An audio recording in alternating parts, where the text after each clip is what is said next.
ఎందుకు శుద్ధీకరించుకొని మనం యేసయ్య రక్తమాంసాల్లో పాలు పంపులు పొందాలి? అలా శుద్ధీకరించుకొని ఆయన రక్తమాంసాల్లో పాలు పంపులు పొందితే ఆధ్యాత్మికంగా మనలో జరిగే ఆ దివ్యమైన మార్పు మనం పొందుకునే ఆశీర్వాదం ఏంటి? దీన్ని గూర్చి లేఖనాల్లో కొన్ని విలువైన విషయాలు మీతో పంచుకుంటాను. క్రైస్తవ జనమ, బాప్తిస్మం పొందిన వారు మాత్రమే ఈ బల్లలో పాలొందటానికి యోగ్యులు. అన్యుడు దీనిలో పాలు పంపులు పొందకూడదు. గతంలో చాలాసార్లు మీతో ఈ మాట పంచుకున్నాను. అయితే విషయం, బల్లలో పాలుందే ముందు, యేసుక్రీస్తు వారి రక్తమాంసాల్లో పాలుందే ముందు ప్రతి బిడ్డ తను తాను శుద్ధీకరించుకోవాలి. అంటే శుద్ధీకరించుకోవటం అంటే తనలో ఉన్న మాలిన్యాన్ని, తనలో ఉన్న అపవిత్రతను, తనలో ఉన్న చెడుతనాన్ని దేవుని సన్నిధిలో ఒప్పుకొని పశ్చాత్తాపడి యేసయ్య ద్వారా క్షమించబడి అప్పుడు యేసుప్రభు వారి రక్తమాంసాలలో మనం పాలిభాగస్థులం కావాలి. శుద్ధీకరించుకోకుండా అయోగ్యులుగా పాలు పంపులు పొందటం మన ఆధ్యాత్మిక జీవితానికి అది ఎంతమాత్రమూ క్షేమకరం కాదు అని దేవుని యొక్క లేఖను చెప్పకనే చెప్తూ ఉంది. చూడండి ఆ మాట. కొరింథీయులకు రాసిన మొదటి పత్రిక 11వ అధ్యాయం చూడండి. 11వ అధ్యాయం 28, 29, 30 వచనాలు. కాబట్టి ప్రతి మనుషుడు తన్ను తాను పరీక్షించుకొనవలెను. అలాగు చేసి ఆ రొట్టెను తిని ఆ పాత్రలోనిది త్రాగవలెను. ప్రభు శరీరమని వివేచింపక తిని త్రాగువాడు తనకు శిక్షావిధి కలుగుటకే తిని త్రాగుచున్నాడు. అందువలననే మీలో అనేకులు బలహీనులను రోగులునయ్యున్నారు, చాలామంది నిద్రించుచున్నారు. అయితే మనలను మనమే విమర్శించుకుని ఎడల తీర్పు పొందకపోదుము. అమ్మాయి, ప్రతి మనుషుడు తన్ను తాను పరీక్షించుకొని శుద్ధీకరించుకొని బల్లలో పాలు పంపులు పొందాలి. దివ్యమైన మాట అంటాడు. పరీక్షించుకోకుండా అరే మామూలుగా గోధుమలో నుంచి తయారు చేయబడిన రొట్టె కదా ఇది, గోధుమ పిండితో చేయబడిందే కదా, ద్రాక్షకాయల్లో నుంచి వచ్చిన ద్రాక్షారసమే కదా, ఎన్నిసార్లు మనం ఈ ద్రాక్షారసం త్రాగలేదు, ఎన్నిసార్లు బేకరీలో లేకపోతే మనం ఇంట్లో రొట్టె చేసుకొని ఎన్నిసార్లు తినలేదు, ఇది సాధారణమైన రొట్టె లాంటిదే అని ఏ క్రైస్తవుడు అనాలోచనగా ఆ కోణంలో ఆలోచించకూడదు. మన విశ్వాసం ఏంటో చెప్పమంటారా? ఇది సాక్షాత్తు 2000 సంవత్సరాల క్రితం కపాలమని అర్థమిచ్చే గొల్గతా పర్వతం మీద మన కొరకు నలగగొట్టబడిన యేసుక్రీస్తు వారి శరీరం. ఇది మన విశ్వాసం. మరలా చెప్తున్నాను, మన కొరకు నలగగొట్టబడిన యేసుక్రీస్తు వారి శరీరం, ఆయన శరీరము అన్న ప్రత్యక్షతతో రొట్టెలో కాదు నేను పాలొందుతుంది, గోధుమతో చేయబడిన అప్పంలో కాదు నేను పాలు పంపులు పొందుతుంది, నా కొరకు నలగగొట్టబడిన యేసుక్రీస్తు వారి శరీరం రొట్టె రూపంలో నా చేతిలోకి వస్తుంది అన్న ఆ ఉన్నతమైన ప్రత్యక్షతతో ప్రతి బిడ్డ యేసయ్య శరీరంలో పాలొందాలి. ద్రాక్షారసమా, ద్రాక్షకాయల నుంచి తీయబడిందే కదా? నో. 2000 సంవత్సరాల క్రితం కపాలమని అర్థమిచ్చే గొల్గతా పర్వతం మీద నా ప్రభు చిందించిన ఆయన పవిత్ర రక్త ధారలు, ఇదిగో నేను సేవించబోతున్నాను అన్న ప్రత్యక్షతతో యేసుక్రీస్తు వారి రక్తాన్ని మనం సేవించేటువంటి వారిగా ఉండాలి. సేవించే ముందు ఇవి ఎంత శక్తివంతమైనవో, ఆ శక్తివంతమైనవి మనలో పని చేయాలంటే మనలను మనం శుద్ధీకరించుకోవాలి. విన్నారా? ఓ మాట, చేపల కూర వండారు. ఆ పాత్రలో చేపల పులుసు వండిన పాత్రలో పాలు వేడి వేసామనుకోండి, పాలు పోసి వేడి చేసామనుకోండి, పాలు ఏమైపోతాయి? విరిగిపోతాయి. పాలు శ్రేష్టమైనవే. ఎందుకు విరిగిపోయాయి తెలుసా? అశుద్ధమైన పాత్రలో దాన్ని వేడి చేసినందువల్ల. ఈ రక్తమాంసాలు బహుబలమైనవి. ఎంత బలమైన కార్యాలు జరిగిస్తాయో చెప్తాను. ఈ రక్తమాంసాలు బహుబలమైనవి. శుద్ధీకరించబడిన పాత్రగా నువ్వు బలలో పాలు పంపులు పొందితే ఆధ్యాత్మిక అద్భుతాలు నువ్వు అనుభవించడానికి రక్తమాంసాలు బలమైన వేదికగా మార్చబడతాయి. ఇప్పుడు డాక్టర్ గారు ఆపరేషన్ చేసేటప్పుడు సిజర్స్ కత్తెర వాడతారు కదా. ఆ కత్తెరని ఏం చేస్తారో తెలుసా? తుప్పు పట్టకుండా జాగ్రత్తగా చూస్తారు. వేడి నీళ్ళలో ఎప్పటికప్పుడు దాన్ని కదా. ఒకవేళ కత్తెరకు తుప్పు పట్టిందనుకోండి, తుప్పు పట్టిన కత్తెరతో, తుప్పు పట్టిన పాత్రతో ఆపరేషన్ చేస్తే ఇన్ఫెక్షన్ అయి బ్రతకటం దేవుడెరుగు, చచ్చిపోతాడు. వాడిని బ్రతికించాలంటే తప్పకుండా దానిలో ఏ తుప్పు లేకుండా జాగ్రత్తగా చూసుకోవాలి. వాక్యం వింటున్న ఆయన పిల్లలారా, ఆయన రక్తంలో, ఆయన శరీరంలో మనం పాలు పంపులు పొందే ముందు శుద్ధీకరించుకోవాలి. కొరింథీ సంఘంలో ఎన్నో అవలక్షణాలు ఉన్నాయి. మీలో కక్షలున్నాయి. కక్షలతో బలలో పాలు పంపులు పొందొద్దయ్యా. మీ మధ్యలో పగలున్నాయి. ఏక మనసు లేదు. మీరు వివాదాలతో బ్రతుకుతున్నారు. మీలో ఒకడు తన తండ్రి భార్యను ఉంచుకున్నాడట. అయ్యో, అన్యుల్లో కూడా ఇంత ఘోరమైన కార్యక్రమం జరగదు. విగ్రహార్పితమైన వాటిని తింటున్నారు, జాగ్రత్త అని 10వ అధ్యాయం వరకు ఆ సంఘంలో ఉన్న ఎన్నో అవలక్షణాలు ఒక్కొక్కటిగా పౌలు వారు కూలంకుషంగా సంఘానికి చెప్పి, మీరు బలలో పాలు పంపులు పొందేటప్పుడు శుద్ధీకరించుకొని బలలో పాలు పంపులు పొందండి అంటాడు. వాక్యం వింటున్న ఆయన పిల్లలరా, రక్తమాంసాల్లో పాలు పంపులు పొందే ముందు శుద్ధీకరించుకొని బలలో పాలు పంపులు పొందితే ఈ రక్తమాంసాలు నీలో నాలో ఎంత గొప్ప కార్యాలు జరిగిస్తాయో, అయోగ్యతతో పాలు పంపులు పొందితే ఎంత ప్రమాదమో వాక్యం చెప్తుంది.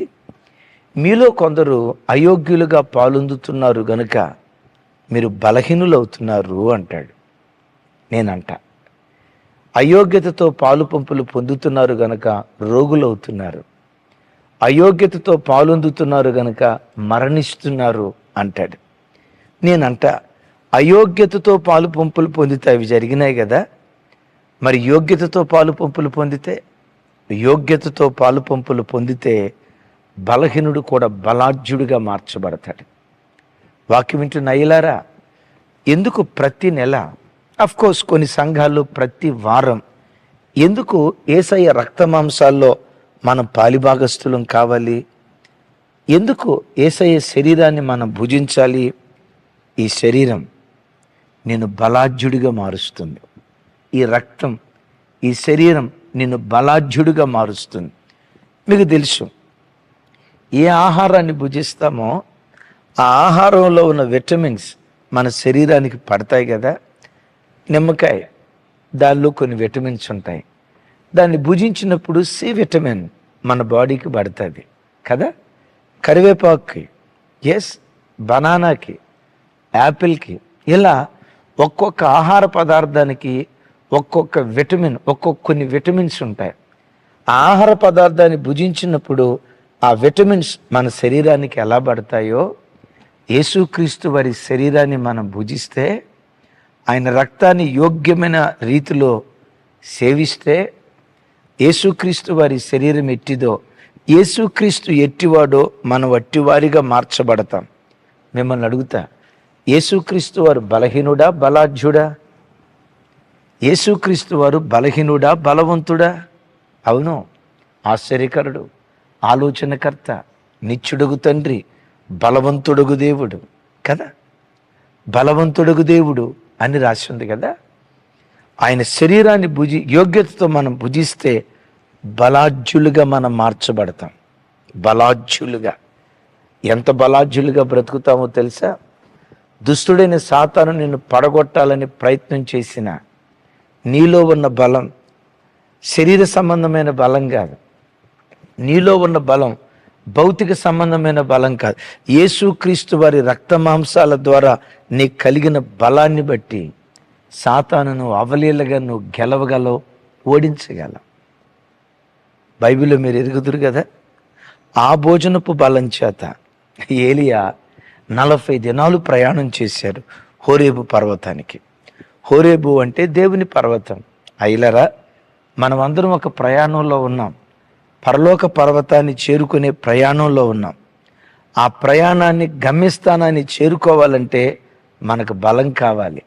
ఏలియా ఆ భోజనపు బలం చేత హోరేబుకు చేరినట్లుగా యేసుక్రీస్తు వారి రక్తమాంసముల బలము చేత పరలోక పర్వతానికి మనం చేరుకోవటానికి దేవుడు కృప చూపిస్తాడు.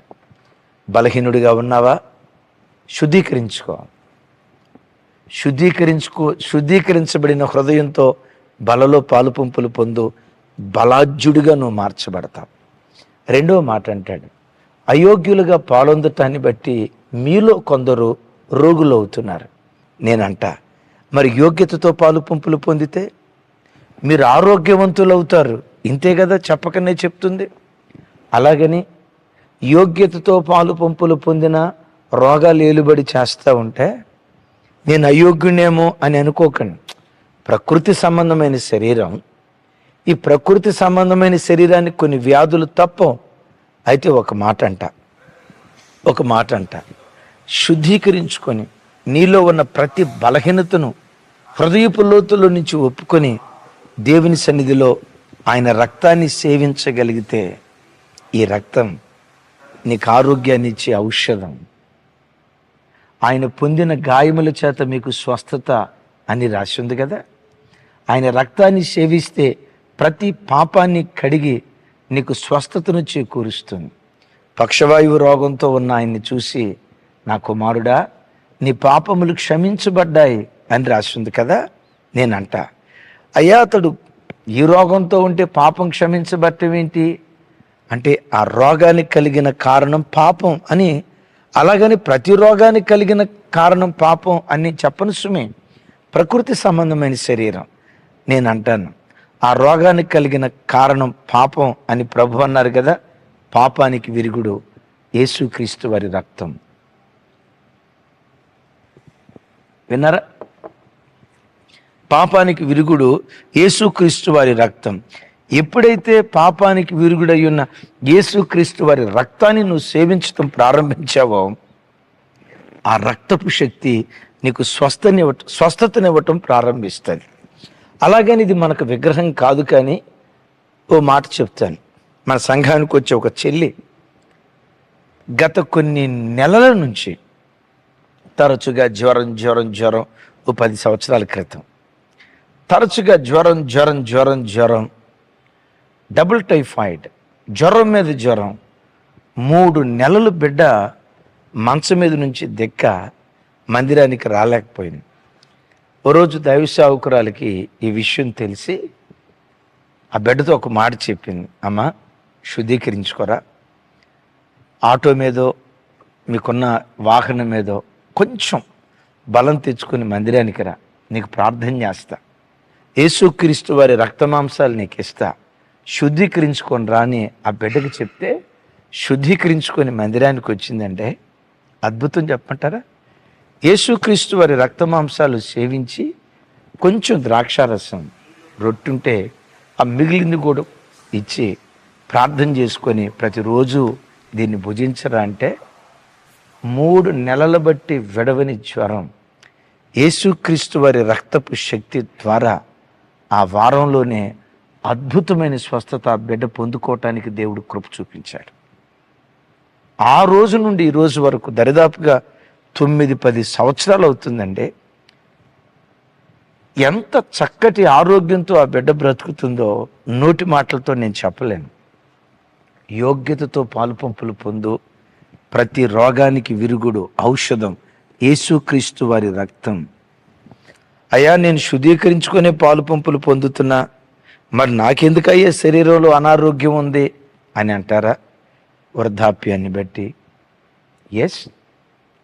ఇది ప్రకృతి సంబంధమైన శరీరం కనుక ప్రకృతిలో జరిగే ఆ మార్పులను బట్టి కొన్ని బలహీనతలు, అనారోగ్యాలు వస్తాయి. నేను వాటి గురించి చెప్పట్లేదు. యేసుక్రీస్తు వారి రక్తపు శక్తి ప్రతి వ్యాధికి విరుగుడు, సందేహమే లేదు. అద్భుతం. అయోగ్యతతో వాళ్ళు పాలు పంపులు పొందారు గనక మీలో కొందరు మరణిస్తున్నారు అంటాడు. నేనంట, అయోగ్యతతో పాలుందితే మరణం కదా, మరి యోగ్యతతో పాలుందితే జీవం, నిత్య జీవం. మరలా చెప్తాను, జీవం, నిత్య జీవం. అయోగ్యతతో పాలొందకూడదు.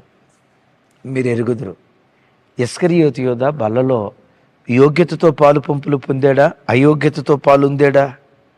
అయోగ్యంగా పాలుందాడు. గుండెలు బ్రద్దలు చేసే మాట ఏంటో తెలుసా?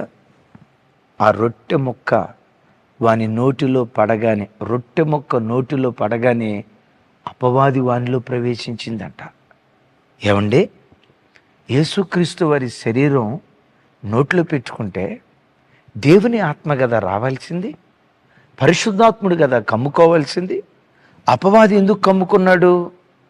యోధ శుద్ధీకరించుకోకుండా, తప్పు ఒప్పుకోకుండా, తప్పును తప్పుగానే ఉంచుకొని, అరే రెగ్యులర్గా తినే రొట్టె కదా, మామూలుగా చూసే రొట్టె ముక్కే కదానని నాలుక చాపాడు. అపవాది ప్రవేశించింది. తర్వాత ఏమయ్యాడు? మరణమైనట్లుగా లేఖనాల్లో రాయబడి ఉంది కదా. అయ్యా, అమ్మా, యోగ్యతతో నువ్వు పాలు పంపులు పొందితే ఆయన శరీరం, ఆయన రక్తం, సంహార దూత నిన్ను ముట్టకుండా ఆయన రక్తపు శక్తి నిన్ను కాపాడటం ప్రారంభిస్తుంది. ఆయన రక్తపు శక్తి మరణములో నుండి నిన్ను జీవానికి దాటిస్తుంది. మీరు ఎరుగుదురు కదా, ఇజ్రాయేలీలు ఐగుప్తు దేశంలో ఉన్నప్పుడు పస్కా గొర్రెపిల్ల రక్తం ఎవరి ద్వార బంధాల మీద పోయబడిందో అపవాది ఆ ఇళ్లలో ప్రవేశించలేకపోయాడు కదా. మిమ్మల్ని ఒక మాట అడుగుతా, కింద కామెంట్ బాక్స్లో రాయండి. గొర్రెపిల్ల రక్తం శ్రేష్టమైందా, యేసుక్రీస్తు వారి రక్తం శ్రేష్టమైందా? చెప్పండి. గొర్రెపిల్ల రక్తం, పస్కా గొర్రెపిల్ల రక్తం శ్రేష్టమైనదా, యేసుక్రీస్తు వారి రక్తం శ్రేష్టమైనదా? నేనంట, యేసుక్రీస్తు వారి రక్తం ఎదుట ఆఫ్టర్ ఆల్ ఆ గొర్రెపిల్ల రక్తం ఏ పాటిది? అఫ్కోర్స్ ఆ గొర్రెపిల్ల రక్తం యేసుక్రీస్తు వారికి ముందు సూచనగా రాయబడి ఉంది. ఆ గొర్రెపిల్ల రక్తమే ఇశ్రాయేలును అంత భద్రంగా కాపాడితే గొర్రెపిల్ల రక్తం కంటే శ్రేష్టమైన యేసుక్రీస్తు వారి రక్తం మరణములో నుండి జీవానికి నిన్ను దాటించునుగాక. ఆమేన్. అద్భుతం. ఈ శరీరాన్ని, రక్తాన్ని తింటే, ఇందాక అన్నా కదా, మనం తినే ఆహారంలో ఏ విటమిన్స్ ఉంటాయో, ఏ పోషకాలు ఉంటాయో అవి మన శరీరానికి పడతాయి అని. యేసుక్రీస్తు వారి రక్తమాంసాలు మనం పుచ్చుకోవటం ద్వారా అన్నిటికంటే శ్రేష్టంగా ఏం పొందుకుంటామో తెలుసా? పునరుద్ధానపు శక్తి. ఏంటి? పునరుద్ధానపు శక్తి. యేసుక్రీస్తు వారి శరీరాన్ని సమాధి బంధించలేకపోయింది కదా. యేసుక్రీస్తు వారి శరీరం కుళ్ళు పట్టేటట్లుగా మరణం ఆయన బంధించలేకపోయింది కదా. యేసుక్రీస్తు వారి శరీరం ఎలా పునరుద్ధానపు శరీరమో, యోగ్యతతో ఏ విశ్వాసులైతే, అదే యోహాను సువార్తలో అంటారు కదా, యేసుక్రీస్తు వారు నా శరీరమును తిని నా రక్తమును త్రాగువాడు నిత్య జీవము గలవాడు, అంత్యదినమున నేను వాడిని లేపుదును అని ప్రభు అన్నారు కదా. ఈ శరీరానికి పునరుద్ధానపు శక్తినిచ్చే శక్తి యేసుక్రీస్తు వారి రక్త మాంసాలలో దాగి ఉంది. ఇన్ని అద్భుతాలు ఎప్పుడు జరుగుతాయో చెప్పంటారా? యోగ్యతతో. విన్నారా? యేసుక్రీస్తు వారు అక్కడ అంటారు, మీరు సంతలోకి వెళ్ళి ఇంటికి వచ్చినప్పుడు భోజనం చేసే ముందు కాళ్ళు చేతులు ముఖం కడుక్కుంటారు కదా, అది యూదుల శుద్ధీకరణ ఆచారం. తమ్ముడు, చెల్లి, మనం లోకమనే సంతలో తిరుగుతున్నాం, అపవిత్రత అనే సంతలో తిరుగుతున్నాం. నా వైపు చూడండి, నేను వేసుకున్న షర్ట్ వైట్ షర్ట్. ఈ వైట్ షర్ట్ వేసుకొని 2-వీలర్ మీద హైదరాబాద్ ఆ చివరికి వెళ్ళి ఈ చివరికి మరలా తిరిగి వచ్చేసరికి నా ఈ తెల్ల చొక్కాయి నల్ల చొక్కాయి అయిపోద్ది. ఏంటి అన్న నల్ల చొక్కాయి వేసుకున్నాడు అని మీరు అనుకుంటారు. తెల్ల చొక్కాయి ఎలా నల్ల చొక్కాయి అయిపోయింది? బయట అట్లా లోకంలోకి వెళ్ళాం, లోకంలో ఉన్న దుమ్ము ఒంటి మీద పడింది. నేను ఆ మురికి నా మీద పడాలనుకోలా. నా వైట్ షర్ట్ ఎప్పుడు తెల్లగానే ఉండాలనుకున్నా. మాలిన్యంతో కూడుకున్న లోకంలోకి వెళ్ళాం కదా, దుమ్ము ధూళి పడి చొక్కాయిని ఎట్లా మలినం చేసిందో, లోకమనే సంతలోకి మనం వెళ్ళినప్పుడు తెలియకుండా అపవిత్రత అనే దుమ్ము నీ ఆత్మీయ వస్త్రం మీద పడుతుంది. నీ రక్షణ వస్త్రాన్ని మైలు చేస్తుంది, నీ నీతి వస్త్రాన్ని మైలు చేస్తుంది, నీ మహిమా వస్త్రాన్ని మైలు చేస్తుంది. ఆ మైలు నువ్వు కావాలని కోరుకోలా. అలా వెళ్తూ ఉన్నావు, కంటిలో మైల, నోటి మాటల్లో మైల, హృదయపు తలంపుల్లో మైల, తెలియని మైల మన మీద పడుతుంది. ఈ మైలు పడినప్పుడు మైలును మైలుగానే ఉంచుకొని బలలో పాలొందకూడదు సుమి. బలలో పాలుందే ముందు పశ్చాత్తాపపు కన్నీటి ద్వారా నీ మైల కడుక్కోగలిగితే, ఈ శుద్ధీకరణ కోటాల్లో వాక్యాలు వినిపిస్తారు కదా, వాక్యం ద్వారా, వాక్యమైన నీటి ద్వారా నిన్ను నువ్వు కడుక్కోగలిగితే, విశేషంగా పరిశుద్ధాత్మ ద్వారా నీలో ఉన్న ప్రతి మాలిన్యాన్ని నువ్వు కడుక్కొని యోగ్యతతో నువ్వు బలలో పాలు పంపులు పొందితే, ఈ రక్తమాంసాలు యేసు ఎట్టివాడు నిన్ను అట్టివాడిగా, అట్టి దానిగా నిశ్చయంగా దేవుడు మార్చునుగాక. అలా మనలను మార్చాలనే ఈ శుద్ధీకరణ కోటాలు, రైట్? అలా యోగ్యులుగా మనల్ని నిలవబెట్టాలనే శుద్ధీకరణ కోటాలు. మీకు అవకాశం ఉంటే ఈరోజు సెలవు దినమే కదా, పగటిపూట రాగలిగితే మందిరాలకు రండి. రాలేని పక్షాన దూర ప్రాంతంలో ఉండి తప్పకుండా లైవ్ చూడండి. రేపు కమ్యూనియన్ సర్వీస్కు ముందు అమ్మా, అయ్యా, ఎవరి మీదైనా మీకు కలహం ఉంటే వారితో సమాధాన పడండి. ఎవరితోనైనా ద్వేషం ఉంటే వారితో ఐక్యపడండి. ఏ అపవిత్రత అయినా నీలో ఉంటే కడుగుకొని యోగ్యతతో పాలు పంపులు పొందు, బలాఢ్యుడిగా మార్చబడతావు. బలాఢ్యుడిగా మార్చబడతావు. కొవ్విన దూడవలే గంతులు వేస్తూ ఆరోగ్యంతో నువ్వు తిరిగి వెళ్తావు. మూడవది మరి విశేషమైనది, సంహార దూత నిన్ను ముట్టకుండా మరణములో నుండి జీవానికి దాటిస్తాడు. దానికి మించి ఈ మట్టి దేహానికి పునరుద్ధానపు శక్తినిచ్చి, యేసుక్రీస్తు వారు మధ్యాకాశానికి వచ్చినప్పుడు పునరుద్ధానపు శరీరాన్ని ధరించి ఆయన్ని ఎదుర్కొని ఆయన ఎలా ఉంటారో ఆయనలాగా మనం మారిపోయేటట్లుగా ఎంత గొప్ప బృహత్తరమైన కార్యం నా జీవితంలో జరిగించగలిగిన శక్తి ఈ రొట్టె ద్రాక్షారసంలో దాగుంది. శుద్ధీకరించుకుందామా? యోగ్యులుగా పాలు పంపులు పొందుదామా? ప్రార్థన.